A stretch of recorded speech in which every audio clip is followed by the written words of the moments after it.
ಕ್ರಾಂತಿ ಚರ್ಚೆಯ ಮಧ್ಯೆ ನಿನ್ನೆ ವೋಟ್ ಚೋರಿಗೆ ಸಂಬಂಧಪಟ್ಟ ಹಾಗೆ ಸಿಎಂ ಹಾಗೆ ಡಿಸಿಎಂ ಜಂಟಿಯಾಗಿ ಸುದ್ದಿಗೋಷ್ಠಿಯನ್ನ ನಡೆಸಿದರು. ಜಂಟಿ ಸುದ್ದಿಗೋಷ್ಠಿಯನ್ನ ನಡೆಸಿ ಒಗ್ಗಟ್ಟು ಪ್ರದರ್ಶನವನ್ನ ಮಾಡಿದ್ದು ಉಭಯ ನಾಯಕರು. ನವೆಂಬರ್ ಕ್ರಾಂತಿಯ ಚರ್ಚೆಯ ನಡುವೆಯೇ ಇಬ್ಬರಿಂದಲೂ ಒಗ್ಗಟ್ಟು ಪ್ರದರ್ಶನ ಆಗಿದೆ. ಕೇವಲ ನಿನ್ನೆ ಮಾತ್ರ ಅಲ್ಲ, ಇತ್ತೀಚೆಗೆ ನವೆಂಬರ್ ತಿಂಗಳಿನಲ್ಲೇ, ಅದು ನವೆಂಬರ್ 1ರ ರಾಜ್ಯೋತ್ಸವ ಕಾರ್ಯಕ್ರಮದಿಂದ ಹಿಡಿದು ಹಲವು ಕಾರ್ಯಕ್ರಮಗಳಲ್ಲಿ ಸಿಎಂ ಡಿಸಿಎಂ ಒಟ್ಟೊಟ್ಟಿಗೆ ಕಾಣಿಸಿಕೊಂಡಿದ್ದಾರೆ. ತೆರೆಮರೆಯ ಕಸರತ್ತಿನ ನಡುವೆ ಒಗ್ಗಟ್ಟು ಪ್ರದರ್ಶನಕ್ಕೆ ಕಾರಣ ಏನು? ಇದು ಸದ್ಯಕ್ಕಿರುವಂತಹ ಕುತೂಹಲ. ಒಂದ್ ಕಡೆ ನವೆಂಬರ್ ಕ್ರಾಂತಿಯ ಬಗ್ಗೆ ಚರ್ಚೆ ನಡೀತಾ ಇದೆ. ಕಾಂಗ್ರೆಸ್ ಮೂಲಗಳಿಂದಲೇ ಬರ್ತಾ ಇರುವಂತಹ ಕೆಲವು ಮಾಹಿತಿ ಪ್ರಕಾರ ಕ್ರಾಂತಿ ನವೆಂಬರ್ಗಾಗಲ್ಲ, ಬಹುಶಃ ಸಂಕ್ರಾಂತಿಗಾಗಬಹುದು ಅನ್ನುವಂತಹ ಮಾತುಗಳಿವೆ. ಡೀಟೇಲ್ಸ್ ನಮ್ಮ ಪ್ರತಿನಿಧಿ ಮಂಜುನಾಥ್ ನೀಡ್ತಾ ಹೋಗ್ತಾರೆ. ಮಂಜುನಾಥ್, ಒಂದ್ ಕಡೆ ಕ್ರಾಂತಿಯ ಚರ್ಚೆ, ಎರಡು ಬಣಗಳ ನಡುವಿನ ಶೀತಲ ಸಮರ, ವಾಕ್ ಸಮರ, ಇದರ ಮಧ್ಯೆ ಉಭಯ ನಾಯಕರ ಒಗ್ಗಟ್ಟು ಪ್ರದರ್ಶನ. ಕೇವಲ ವೋಟ್ ಚೋರಿಯ ಸುದ್ದಿಗೋಷ್ಠಿಯಲ್ಲಿ ಮಾತ್ರ ಅಲ್ಲ, ಕರ್ನಾಟಕ ರಾಜ್ಯೋತ್ಸವದಿಂದ ಇದು ಪ್ರಾರಂಭ ಆಯಿತು. ಒಂದೇ ವೇದಿಕೆಯಲ್ಲಿ ಕಾಣಿಸಿಕೊಳ್ಳೋದು, ಪರಸ್ಪರ ಮಾತನಾಡೋದು, ಖುಷಿಯಾಗಿ ಏನ್ ಸಂದೇಶವನ್ನ ಕೊಡೋದಕ್ಕೆ ಪ್ರಯತ್ನ ಪಡ್ತಿದ್ದಾರೆ ಉಭಯ ನಾಯಕರು ಅಂತ ಹೇಳಿ.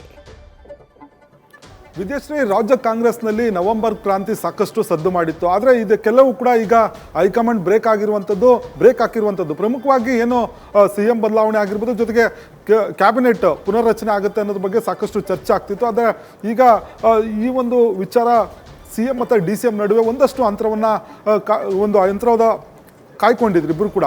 ಹಲವು ಕಾರ್ಯಕ್ರಮಗಳಲ್ಲೂ ಕೂಡ ಇವರು ವೇದಿಕೆಯನ್ನು ಹಂಚ್ಕೊಂಡಿಲ್ಲ. ಜೊತೆಗೆ ಬೆಂಗಳೂರು ವಿಚಾರವಾಗಿ ಬೆಂಗಳೂರು ರೌಂಡ್ಸ್ ಮಾಡಿದ ಸಂದರ್ಭದಲ್ಲೂ ಕೂಡ ಸಿಎಂ ಪ್ರತ್ಯೇಕ ರೌಂಡ್ಸನ್ನು ಮಾಡಿದ್ರೆ, ಡಿಸಿಎಂ ಕೂಡ ಪ್ರತ್ಯೇಕ ಒಂದು ರೌಂಡ್ಸನ್ನು ಮಾಡಿದ್ರು. ಜೊತೆಗೆ ಇವರಿಬ್ಬರ ನಡುವೆ ಒಂದಷ್ಟು ಮುಸುಕಿನ ಗುದ್ದಾಟ ನಡೀತಾ ಇತ್ತು. ಆದರೆ ಇದೆಲ್ಲವೂ ಕೂಡ ಹೈಕಮಾಂಡ್ ಗಮನಕ್ಕೆ ಬಂದಿದೆ. ಈಗ ನೇರವಾಗಿ ಹೈಕಮಾಂಡ್ ಮಧ್ಯಪ್ರವೇಶ ಮಾಡಿ ಈ ಒಂದು ವಿಚಾರವಾಗಿ, ಅಂದರೆ ನಾಯಕತ್ವ ಬದಲಾವಣೆ ಆಗಲಿ, ಜೊತೆಗೆ ಸಚಿವ ಸಂಪುಟ ವಿಸ್ತರಣೆ ಆಗಲಿ, ನಾವು ಅದನ್ನು ನೋಡ್ಕೊಳ್ತೇವೆ. ನೀವು ಏನು ರಾಹುಲ್ ಗಾಂಧಿಯವರ ಏನು ಹೋರಾಟ ಇದೆ ಅದಕ್ಕೆ ತಾವೆಲ್ಲರೂ ಕೂಡ ಸಹಕಾರ ಕೊಡಬೇಕು, ಜೊತೆಗೆ ರಾಜ್ಯದಲ್ಲಿ ಇಬ್ಬರು ನಾಯಕರು ಒಗ್ಗಟ್ಟಾಗಿ ಹೋಗಬೇಕು ಅನ್ನೋ ಒಂದು ವಾರ್ನಿಂಗ್ ಅನ್ನು ಕಳಿಸಿರುವಂಥದ್ದು. ಈ ಹಿನ್ನೆಲೆಯಲ್ಲಿ ಇಬ್ಬರು ನಾಯಕರು ಈಗ ವೇದಿಕೆಯನ್ನು ಹಂಚ್ಕೊಳ್ತಾ ಇದ್ದಾರೆ. ಜೊತೆಗೆ ಇವತ್ತು ಬಳ್ಳಾರಿ ಪ್ರವಾಸಕ್ಕೂ ಕೂಡ ಇಬ್ಬರು ನಾಯಕರು ಕೂಡ ಒಟ್ಟಾಗಿ ತೆರಳ್ತಾ ಇರುವಂಥದ್ದು.